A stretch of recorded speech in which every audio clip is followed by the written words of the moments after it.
Hello and welcome back to Sports Talk Live. Today we're having a special guest, Editor-in-Chief of the Quad, Kenny Ayers. He's going to be talking some Westchester baseball as well as talking about the Phillies as they're starting their season off. And then we're going to finish up taking our final four picks. But first, let's talk some lacrosse.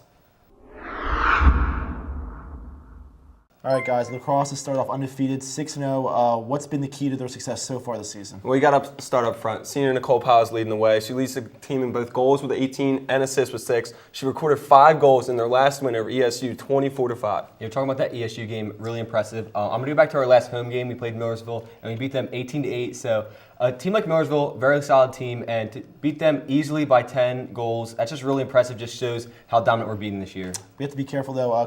This coming Saturday, they're playing Mercyhurst, who's 8-1, the stiffest competition they faced thus far this season. So they really have to play their A game if they expect to come out with a victory. I think they will. I mean, I'm looking further down the road. We got 2 tough road games in a couple weeks. We'll have to go to number 1 LIU Post and the defending national champions, and then also facing the same week number 8 Lock Haven on the road. So if we can get past those 2, we'll be looking really good. I think the LIU Post game, that's the one that all the ladies are definitely marking their schedule. They want revenge from last year losing in the national championship. So I see us making a bold prediction right here. I see us moving on into that game undefeated still, and then that's going to be the real question if we can remain undefeated after that. So I think only time's going to tell. All right, guys, well, that's all we have for women's lacrosse. Next up, we have Kenny Ayers, Editor-in-Chief of the Quad, here to talk a little WCU baseball and Phillies. We have Editor-in-Chief of the Quad, Kenny Ayers, with us today to talk some Westchester baseball. So what do you think of the team so far this year? First off, thanks for having me on the show, guys. I think the team is doing probably about as well as we can expect them to. I mean, last year they obviously had some key guys lost to graduation. Joe Wendell, who's now playing professional baseball in the Cleveland Indians organization. Jordan Lehman, one of their top pitchers. That being said, you're not going to see them at 30-3, 30-1 like they started last year. They did lose the first 4 games of the season, but they've rebounded, 16-9 record. Although one thing that's concerning me is that they are 11-1 at home, 1-5 rather on the road. That's not counting neutral places like when they went down to Florida for spring break. That would be considered neutral because it's 2 teams coming in there to play in a remote location. But they need to really pick up their road record. But that being said, there's been some guys that have really stepped up so far. And now you said the road record's kind of lackluster. What do you think? Do you think it's maybe their mentality going on the road? What do you think attributes to that? Yeah, you know what? There's long bus rides. I just think that, playing here in a place they're familiar with, they had a big magical run here last year. It's where they practice every day. I think that's, to be expected early in the season. It's cold out. It's not hitting weather yet, like they say. I think that's going to pick up. I don't think it's anything really that's going to linger on. But that being said, you got to be able to play on the home and the road. If you can play 500 ball on the road, you're going to have a good season if you're doing what they're doing at home, which is, 11-1. Yeah. Another thing, you touched on Joe Wendell. He's not here anymore. How are we actually going to score all these runs? We won a lot of games. We have scored runs. How have we actually been able to do that? It's been guys stepping up that you probably wouldn't have expected to step up. See, one of the guys we were expecting to have a huge year was Chris Pula. He's got the RBIs. There's 3 or 4 guys that have 14, 15 RBIs this year, which is the team lead. But he's only hitting 220. There's been other guys that have stepped up this year. Jack Provine is one of those guys. He's hitting 344. He actually just took home PSAC East Player of the Week honors, I believe, 2 weeks ago. Some other guys, Tyler Coleman's batting over 300, and Jordan Boldarchik is doing a real good job catching and sometimes DHing. He's hitting over 300, got 15 RBIs, and each of those 3 guys has a home run so far. And we have, obviously, got to talk about the pitching. So who's been stepping up and who's been struggling a little bit this year? I would think the best pitcher on the team so far this year, hands down, has to be Joe Gunkel, just because he's a starter and there's so much more expected out of him. He's got a 1.98 ERA. He's been absolutely phenomenal. He had the shutout in the first game, or 1 run in the first game, had the shutout in his second game of the season. So I think just because he's the guy that goes out there and gives you 7, 8, 9 innings, he's the most important. But I don't think you can slight Kyle Weary at all because coming out of the bullpen, Weary has a .41 ERA. And I like to say that you don't look at a reliever's ERA if it's bad because, if you come in, strike out 3 guys and give up a home run, you still had a good outing, but, your ERA is 9 for the game. But you do look at a pitcher's ERA from the relief point of view if it's low. And his is so low that it's almost unheard of because relief pitchers give up earned runs. And his ERA is just out of this world, coming from that submarine arm slot. And so we got to ask, obviously they won it all last year, so they're national champions. Now, moving forward, how far, I'm going to ask this for everyone, how far do we actually see them going? So you guys start. I see them winning the PSAC East and battling in the PSAC championships. I don't think I don't know if they're going to win PSAC championships. I wouldn't put it past them. I mean, we haven't seen them heat up really yet. I mean, that May period is the time where they really flew through things last year. But I wouldn't be surprised if they were competing for a PSAC championship and maybe had a bid to nationals. Yeah, I'm going to agree with Kenny. At the beginning of the season, I thought we all agreed that they would win the PSAC East, and I think they're still going to do that.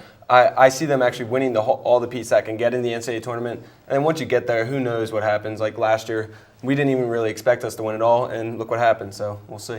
And I think that it all comes down to Joe Gunkel, their pitching. I think we get to ride him. Last year, you saw how great he was, how dominant he was. So I think if he comes through here, he gets hot. He already has been pitching well, as Kenny says. So if he keeps going, pitching the way he is, I think we have a great shot at going all the way. Yeah, and there's so many teams. There's so many baseball teams. Division II. It's so remarkable that we were able to win it last year. We were all completely wrong. So you never know what's going to happen. I think we're going to win Catch the PSAC. lightning in a bottle. Yeah, exactly. We could do it again. I think it'd be foolish for us to say that we can't. So who knows? But I think it's going to be a really exciting year. So let's stay on the baseball diamond. We'll move from Westchester. Let's talk some Phillies. I know you're a big Phillies fan. So we actually had the chance to ask the Westchester students for this week's question of the week. We wanted to know how far they see the Phillies going. So let's see what they had to say.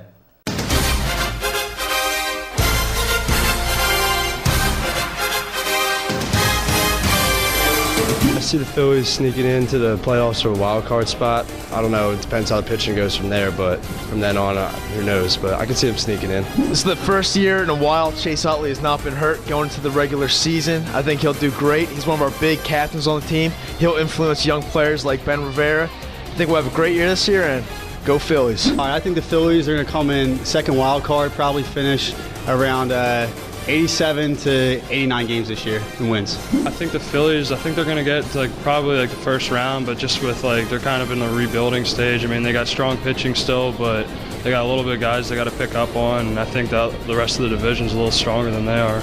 I think the Phillies can go really far in the playoffs because if they stay healthy, I think they have a good pitching staff. They have a solid hitting. If Utley and Howard stay healthy, I think Dominic Brown could really add to this team a lot. I think their division is tough, so I think we'll probably maybe get a wild card, and wild card teams have done good in the past. I think the Phillies are going to go probably 90 games. They're going to win 90 games, and then I see them winning them because they got healthier. Seems like Utley's going to play a lot better. Don Brown seems to be all right. As long as their pitching holds up with Holiday looking not too great, but I see them getting the wild card spot and being able to make a push in the playoffs. So it seems that Westchester students believe that the Phillies will make the playoffs, but aren't really a serious contender to win it all. Now, Kenny, you're a big Phillies fan yourself. Who do you think needs to step up for us to take that next step and become a serious contender? I'm going to go with a little bit of a different pick. I'm going to say Michael Young, batting in the fifth spot and playing third base for a couple of reasons. One, he hasn't played third base full-time in several years. I think that he worked on that heavily during spring training, and I think that he'll be able to, if he's able to pull back to what he used to be, he can field the position well. And I think, 2 years ago, he led the American League in hits, won a batting title. If he can be that Michael Young and not the Michael Young they saw last year, who was hitting 275, 276, I think that he can protect Ryan Howard very well, which in turn is going to allow Howard to drive in more runs, which is just going to fuel the offense. So I think offensively, he's the big guy. I think the elephant in the room is Roy Halladay because, so many questions coming into the season. You have no idea what he's going to do after the spring training, the illness that he lost 10 pounds in one day from being sick, and then he wasn't able to make his starts. I was not discouraged by his start. I know a lot of people were. His velocity was good. He was 88 to 92. He's never been a guy that's been over 93 really for his career. The only thing that concerned me was his fastball location. You saw early in the game he was giving up some hits on the fastball, and he couldn't really control it. He was walking some guys. He actually ended up throwing, this is an interesting stat, when he threw 97 pitches, he threw 56 strikes, and he threw more than 60% off-speed pitches. Normally, you're flipped way the other way. Normally, you're 70% fastball, and you use the off-speed stuff to sort of complement the fastball. But I think that's good because, he had 9 strikeouts, and against a lineup like the Braves, you can't really knock that. His off-speed stuff was tremendous. He was getting swings and misses. So I think if he can rebound, and I think he will rebound, then he's going to be the key guy in the rotation for them.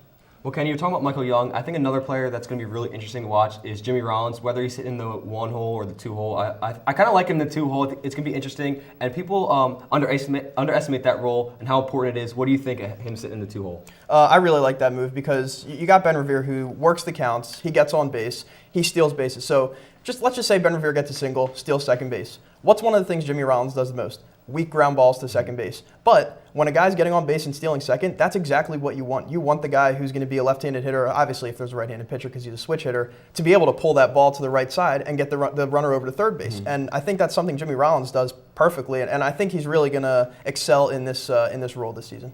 So, guys, going back to the question of the week, who do you think, or how far do you think they're actually going to go this year? Do you think they can get all the way into the playoffs and make a run, or do you think they're not going to make it? I'm not, like Kenny said, I'm not too upset about losing 2 of the first 3 to the Braves. I mean, you look at that lineup Atlanta has, and it's absolutely tremendous. You got so many guys who can knock the ball over the fence. Moving forward, it does rest a lot on Roy Halladay. I do expect him to come back. I do expect us to finish in the top half of the division, contending for that wild card spot. I mean, I think we're going to feast off the Marlins and the Mets, who are both not going to be very good this year. So I think that'll help us and get us to the playoffs. After that, I don't really expect much from us in the postseason. I think it's obvious already, just 3 games in, that the Nationals and Braves are not this year's Marlins, where they get all these guys and they just aren't cohesive. They look like they're going to be good teams. So I'm thinking the Phillies are probably going to finish 3rd in the division, but still have a very good season and be contenders for maybe even the first wild card, so probably second wild card spot, but you never know. Personally, I was thinking that was going to be the Nationals, and then it was going to be a dogfight for second place with the Braves and the Phillies. But after this first season, I'm getting nervous already. I knew that there was a lot Powerful of big team. players, but I was thinking maybe, like the Marlins, they weren't going to mesh together, but they're looking pretty good. Not to say that we don't have a chance, but I think if I had to take my prediction, we'd sit in the 3rd spot and then maybe a chance of getting the wild card, but who knows? I agree, Brian. I think that, notoriously early in the season, April, May, we start slow. And I think with these good teams playing as well as they are and having such a good season so far and for the foreseeable future, I think it's going to be tough. So I think we have to start out well. Otherwise, I think we could be in a lot of trouble. All right, so that's going to be enough baseball talk for now. Kenny, I want to thank you for coming in today. Thank you guys for having me. Another reminder, always pick up the quad. Got to Always. give your little shout out. So let's finish up talking about the Final Four. So guys, taking a look at the Final Four, as you can see, we've got Syracuse, Wichita State, Michigan, and of course the number 1 seed still Louisville. So who do you have taking it all? Well, we got to look at the first semifinal game where we have Louisville, the number 1 overall seed, as you mentioned, the team I thought was playing the best going into the tournament, playing the Cinderella, Wichita State.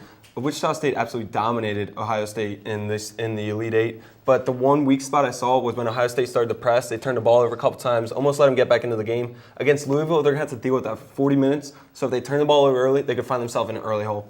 And looking at the other matchup, Riley, we got Michigan versus Syracuse. Michigan confused me throughout the entire year. One day they're playing great. They had Trey Burke, who's great, Tim Hardaway Jr., NBA players on their team. Next time they're just very inconsistent. They lose a couple bad games. But going into this Final Four, I really like them. I think they're playing well. I think they actually have a great shot. And I think that as long as they keep playing the way they have been, Trey Burke distributes the ball and scores the way he's been doing, I think they can win it all. Well, honestly, I don't think it matters who I pick because basically I'm a curse because everyone I pick just instantly loses the next day. I had Georgetown in my bracket and they got knocked out in the first round.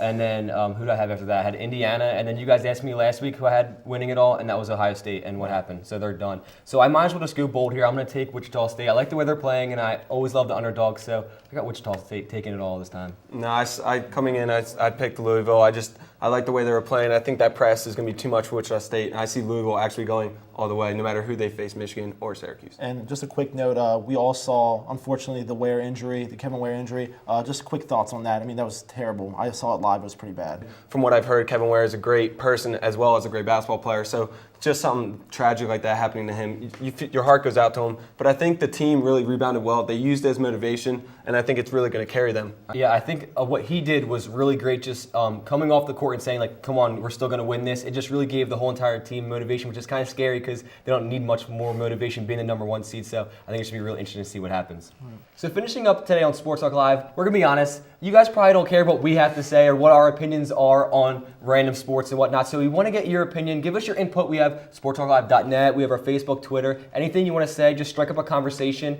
And as we finish up, we want to introduce this week's poll question, which is, as we talked about the Phillies, we want to know who you see winning the NL East. That's going to do it this week on Sports Talk Live. Take it easy, Westchester.